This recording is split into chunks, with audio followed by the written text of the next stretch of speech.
நான் ரொம்ப நாளாக எதிர்பார்த்துட்டு இருந்த ஸ்டேஜ் இது. எனக்கு இன்னைக்கு இங்கே நிற்கிறதே ஒரு மாதிரி ரொம்ப நர்வஸாக இருக்குது. நிறைய வாட்டி இங்கே நின்றுருக்கேன், அங்கேயே இருந்திருக்கேன், இங்கே இருந்திருக்கேன், ஹோஸ்டாகவும் இருந்திருக்கேன். பட் ஸ்டில் எனக்கு இன்னைக்கு நிற்கிறது ஒரு மாதிரி பயங்கரமாக எனக்கு படபடப்பாக இருக்குது. பிகாஸ் எனக்கு மாரி செல்வராஜ் சார்னா பயம். ஆக்சுவலி அவர் முன்னாடி பேசுகிறது எனக்கு உண்மையாலுமே பயமாக இருக்குது. பட் என்ன சொல்கிறது, சார்கிட்ட இருந்து ஃபர்ஸ்ட் டைம் இந்த ப்ராஜெக்டோட ஆஃபர் அவர் கால் பண்ணப்போ நான் ரொம்ப நேரம் அவரோட ஃபோன் எடுக்கவே இல்லை, பார்த்துட்டே இருந்தேன். சார் தான் நம்மளை கால் பண்ணுறாரா? உண்மையாலுமே நமக்கு சம்டைம்ஸ் கால் பண்ணுறவங்க நான் மாற்றி கால் பண்ணிட்டேன் அப்படி சொல்லிடுவாங்க. அப்படி நினச்சிட்டு நான் பயந்துட்டே இருந்தேன். ஸோ சார் இந்த ப்ராஜெக்ட்காக தான் கால் பண்ணுறாங்களா அப்படின்னு.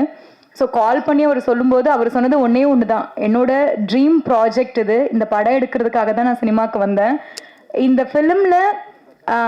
ஃபிலிம் வந்து ஈஸியாக பண்ண முடியாது, இதுக்காக நீ வந்து உன்னுடைய உழைப்பை நீ 100% கொடுத்தினா உன் கரியரில் உனக்கு ஒரு நல்ல படம் நான் கொடுப்பேன் அப்படின்னு சொன்னார். நீ மென்டலி ஃபிசிக்கலி ரெடி ஆகிக்கோ அந்த படத்துக்காக அப்படின்னு சொன்னார்.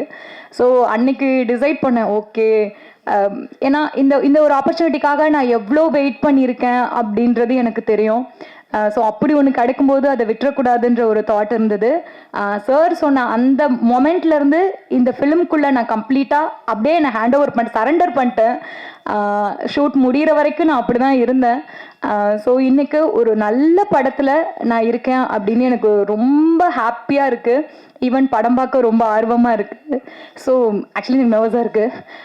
ஸோ இந்த ஃபிலிம்குள்ளே நான் இருக்கிறதுக்கு முழுக்க முழுக்க காரணம் மாரி செல்வராஜ் சார் மட்டும்தான். நான் இன்ன வரைக்கும் அவருக்கு தேங்க் பண்ணதில்லை.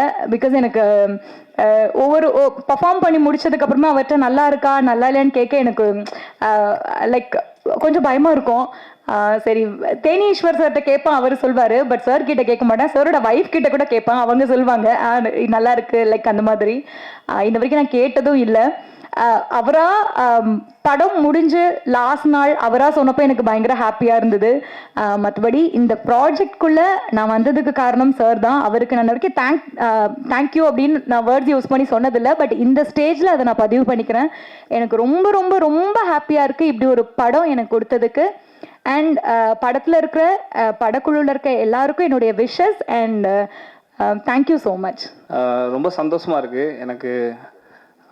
இந்த படம் நாங்கள் டீமாக பேசும்போதே எங்கே பேசினாலும் வாழை எதிர்பார்த்துட்ருக்க, நாங்களாம் ரொம்ப பார்க்கணும் ஆசைப்பட்டுருக்க படம். ஏன்னா அண்ணனை வந்து ஒரு இடத்துல சொல்லியிருப்பார், என்னை புரிஞ்சுக்கணும், என் கோவத்தையோ என் கதைகளையோ என்னோடய எமோஷன்ஸை புரிஞ்சுக்கணும் வாழை வந்தால் உங்களுக்கு தெரியும்னு.